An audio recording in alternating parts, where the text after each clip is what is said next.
Hey guys, Rosso from Natural Aesthetics. In this video are highlights from two separate sessions.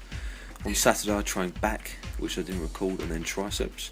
Started on overhead extensions for 3 sets of 50 kilos, 8, 7 and then 6 reps. This was the third and final set where I only managed 6. I'm going as low as I can on these now.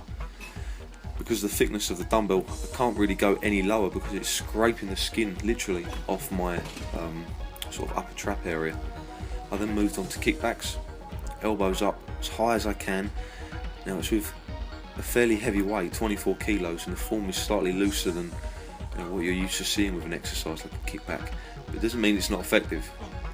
I'm attempting to straighten my arm and flex my tricep as hard as I can at the top of the movement and try to control the weight down. Now because of the weight, and because obviously the leverage are very weak in that position, you're not going to be able to slow it down. You wouldn't be able to slow it down unless you use very light weight.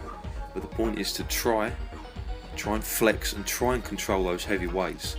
And to be honest, I haven't really done sort of cheat movements regularly in a while actually. I used to use them quite a lot when my arms were getting stronger. And as you can see, my arms aren't a weak part of my body. It's not something I need to improve vastly in comparison to other body parts. So it's worked, and I'm going to be getting back into doing more cheat curls, more cheat hammer curls, stuff like that, because I feel it really benefits you. And if you build your strength up on that and get used to holding massive amounts of weight, controlling on the negative, then that carries over very, very well to your stricter movements in the higher rep ranges.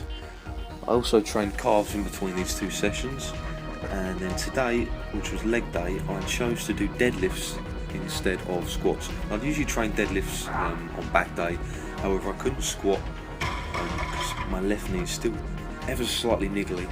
I will be squatting the end of this week, it's nearly ready, I've just got to be patient. So I chose to do deadlifts as it's it carries over well to hamstring and glute development, so I included that rather than say leg press. And this was 220 kilos for 3 singles. I then added a 1.25, so 222.5, and failed. Just didn't have that speed. I guess the first 3 singles had fatigued me perhaps more than I thought. I then moved on to stiff leg deadlifts with dumbbells, which I haven't done in a very, very long time, years I don't think. I've been using a barbell as of late. The reason I chose to do these is simply the range of motion. You can go a lot lower because obviously the plates on the barbell aren't hitting the floor, and I can almost drop down to my toes. So keep your knees soft but fixed throughout the movement, squeezing your glutes and hamstrings hard at the top. Keep the tension on by moving constantly. It's a really, really good exercise. I did 8 sets of 10 on that exercise. So stay tuned for more, guys. Subscribe if you haven't. Check out my blog for an interesting article on cheat curls. Thanks for watching.